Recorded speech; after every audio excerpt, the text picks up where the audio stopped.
olfato é o primeiro sentido que a gente usa quando nasce. 1 em cada 50 genes seus são totalmente dedicados a ele. Ele é importante para nos alertar de situações perigosas, como, por exemplo, o vazamento de gás, e também pode desencadear muitas emoções a partir da nossa memória. Além disso, sem o cheiro, a gente perde a capacidade de saborear os alimentos, visto que nós detectamos apenas 5 sabores pelo paladar. Todo o resto, cerca de 80%, é definido pelo olfato. Quando a gente está gripado, a gente não consegue sentir o gosto das coisas direito. E tapando o nariz, por exemplo, a gente pode não conseguir diferenciar a acidez de uma cebola e a acidez de uma maçã. Vamos ver agora como se dá esse processo de sinalização que nos permite o olfato. As moléculas sinalizadoras da olfação são os odorantes, que são substâncias químicas voláteis. Numa taça de vinho, a gente pode encontrar diferentes tipos de moléculas odorantes. Esses odorantes podem chegar até as nossas células olfatórias pela cavidade nasal ou pela cavidade oral, certo? Nessa cavidade nasal, elas vão se ligar aos cílios das células receptoras olfatórias, que são neurônios bipolares, como a gente vai ver. O ar que a gente respira é levado até as nossas cavidades nasais. Como vocês estão vendo aqui, esse é um corte chamado de corte sagital, como se a gente tivesse sido cortado ao meio e colocado assim de lado para visualizar essa cavidade nasal.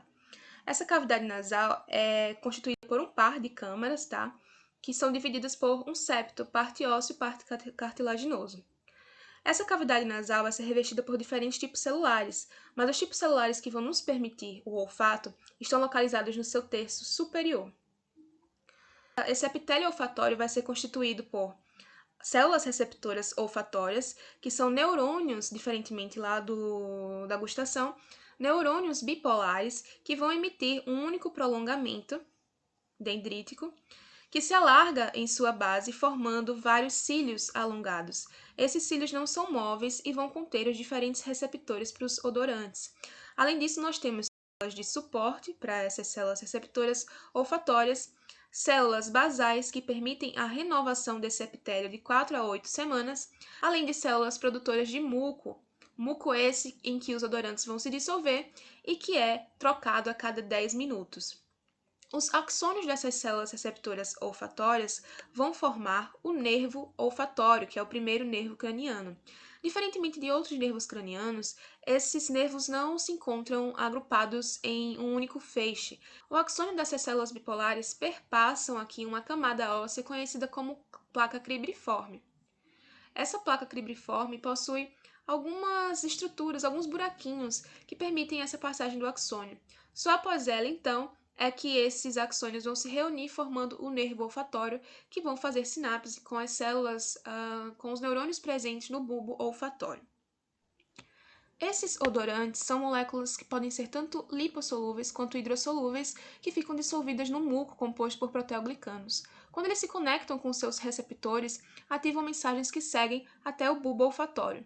Existem mais de 400 tipos de receptores olfatórios e uma só molécula pode ativar vários receptores diferentes, gerando inúmeras combinações. Então, são essas inúmeras combinações que nos permitem a formação de diferentes cheiros. Vamos considerar que uma única molécula olfatória ou odorante se ligue a diferentes receptores dessas células ciliadas, ativando uma combinação. Essa combinação vai ser interpretada pelo nosso córtex como um cheiro específico, como o de banana. Quando nós temos várias moléculas olfatórias atuando ao mesmo tempo, várias combinações serão geradas, como vocês estão vendo aí no bulbo olfatório. E são essas combinações que vão permitir que a gente interprete cheiros como de violeta, banana, cogumelo, e isso tudo agrupado vai caracterizar o cheiro daquele alimento, daquele perfume que a gente está sentindo. Ao inalar esses odorantes, a gente vai ter uma ligação deles a esses receptores presentes nos cílios dessas células olfatórias. Esses receptores são receptores metabotrópicos, ou seja, receptores acoplados à proteína G, e nesse caso a proteína G é uma proteína G-OLF.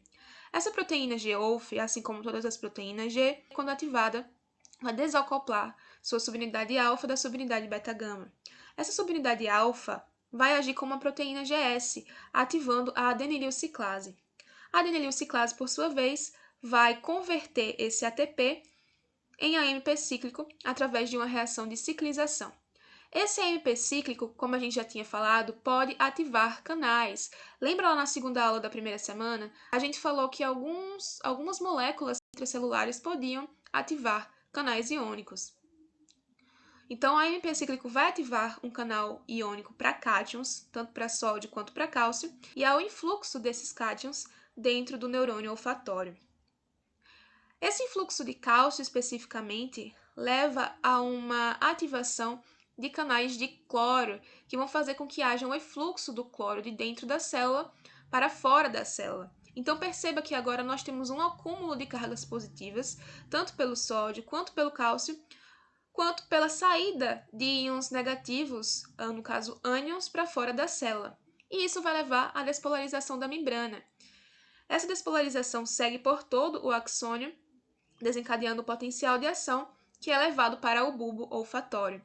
E a partir daí, essa mensagem pode ser transmitida para o córtex olfatório e até mesmo para outros componentes do encéfalo, como o hipocampo e as amígdalas, que são responsáveis pelas emoções.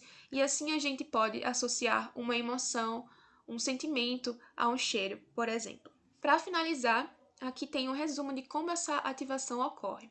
Então, as moléculas odoríferas se ligam aos receptores, levando à ativação da proteína G-OLF, que está acoplada a esses receptores. Essa proteína G-OLF, mais precisamente a sua subunidade alfa, vai ativar a adenililciclase, e essa adenililciclase vai levar à ciclização do ATP em AMP cíclico. Então, esse AMP cíclico aumenta dentro da célula. O AMP cíclico, por sua vez, vai ativar canais de cátions na membrana, que são canais de sódio e de cálcio, permitindo o influxo desses cátions para dentro da célula. E o cálcio, por sua vez, vai levar à ativação de canais de cloro que permitem o efluxo desse cloro, levando à despolarização e à deflagração de um potencial de ação nessas células, nesses neurônios olfatórios.